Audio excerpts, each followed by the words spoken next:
Hi everyone, Mr. Boltri here bringing you video 6.1. We're going to talk about simple harmonic motion. To do that, we're going to define harmonic motion, introduce some harmonic motion vocabulary, and then talk about harmonic motion kinematics and dynamics. So what is harmonic motion? I feel like the easiest way to introduce this is to show you some examples of objects in harmonic motion. So we have a spring, which is oscillating up and down, up and down. This is an example of something that is in harmonic motion. Assuming no friction, it'll just keep doing that forever. Another example, again, assuming no friction, is a pendulum that is swinging back and forth, is in harmonic motion, and it will continue to do that. Assuming no friction, no energy lost due to air resistance or anything like that, it will continue to do that forever. So the most important thing here is the definition from Wikipedia on simple harmonic motion. And the most important thing in simple harmonic motion is it's a type of periodic motion where the restoring force is the key word. And that is a force of the object that brings it back to its equilibrium position.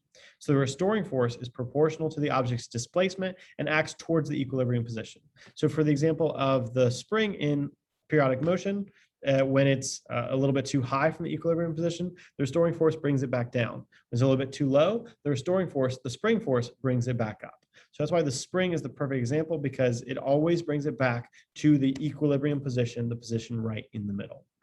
Same thing with the pendulum is the restoring force is we have our force gravity, force tension, which is going to bring us back to the rest position right here in the middle. So if I'm too far to the right, the tension force is going to bring me back to the middle. If I'm too far to the left, the tension force is going to bring me back to the middle. So it's always going to be bringing me right back to that equilibrium position right in the middle. So when we talk about simple harmonic motion or just harmonic motion in general, there's some vocab that we need to introduce. So there's something called the period, frequency, and amplitude. And these are words that you've probably heard. I'm thinking in pre-calculus class when you're talking about sine, cosine, and tangent, those periodic functions, which makes sense because simple harmonic motion is also periodic in much the same way that the sine, cosine, and tangent functions were periodic. So if we look at one of those oscillating functions, we can see where the period is. And the period is defined as the amount of time in seconds to get from peak to peak or trough to trough, or in the example of a pendulum, to get from the same position to the same position. So if a pendulum starts swinging over here, swings 1 Mississippi, 2 Mississippi, 3 Mississippi, 4 Mississippi, if it takes 4 seconds to get back to the same position, then that is a period of 4 seconds. Now, conversely, the frequency is the reciprocal of the period. So therefore we can use this formula to find it. And it's instead of how long to do one rotation, it's how many rotations per second.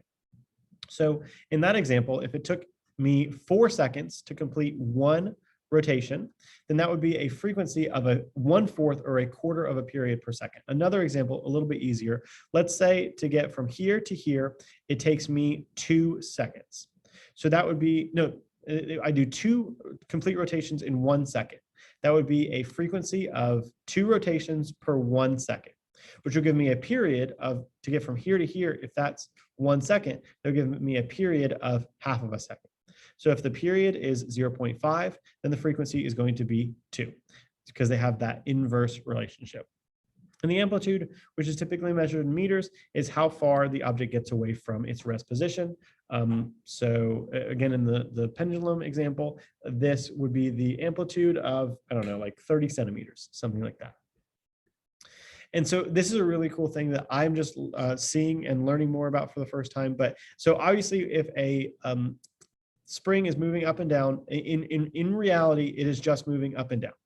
But and I don't know who thought to do this or why they thought to do this, but it's really cool and allows us to do some really cool things with it.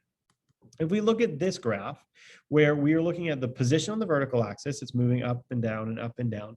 And the velocity on the horizontal axis, over here, the velocity is positive because it's moving up. Over here, the velocity is negative because it's moving down.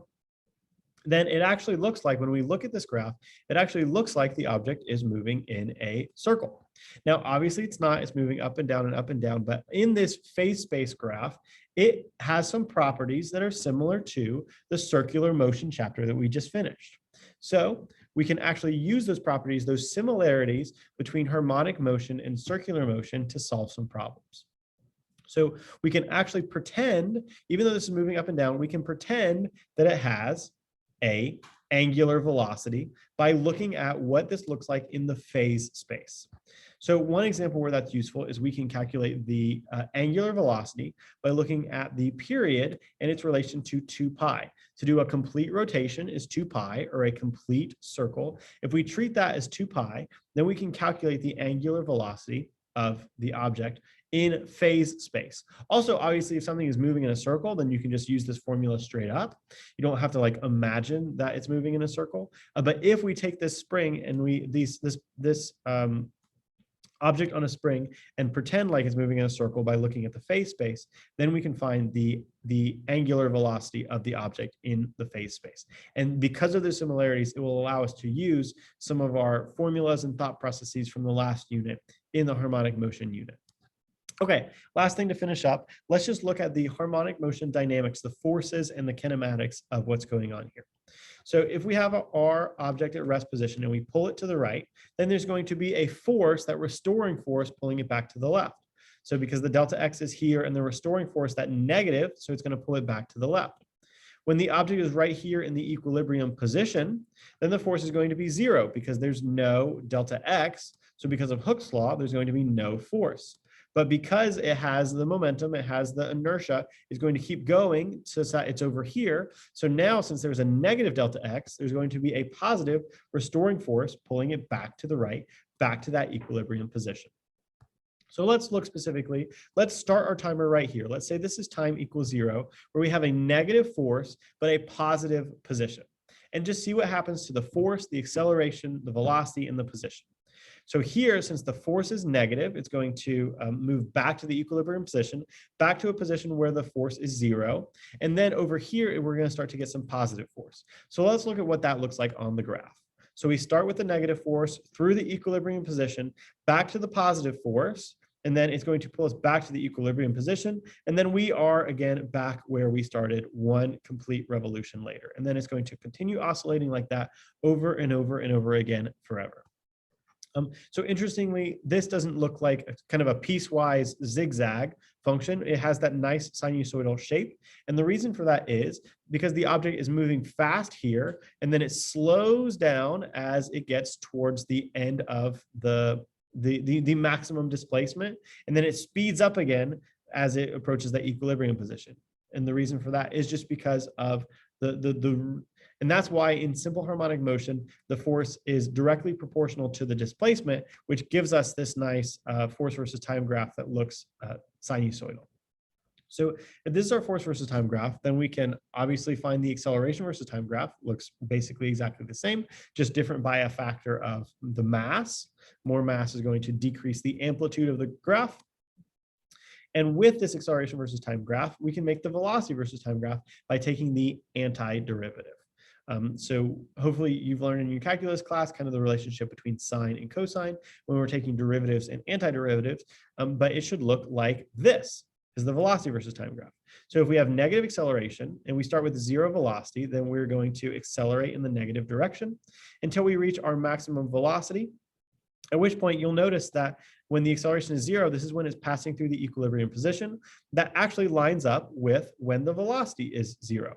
Because then we start to get positive acceleration, that force pulling it back to the right, which causes the object to slow down, slow down, slow down, and then eventually come to a stop.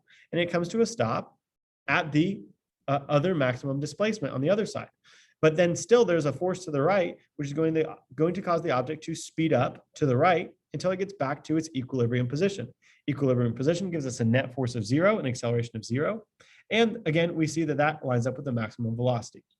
And then it oscillates back and forth infinitely, going through that pattern over and over and over again. Maximum force at the outside where the velocity is 0, maximum velocity at the inside where the force is 0. So that's really important to understand for simple harmonic motion. And the last thing is if we have our velocity versus time graph, we can make the position versus time graph by again taking the antiderivative, and we'll notice that it looks like this. So when the position is farthest to the right, then the object starts moving to the left, which then gets us back to the equilibrium position where the object is moving the fastest.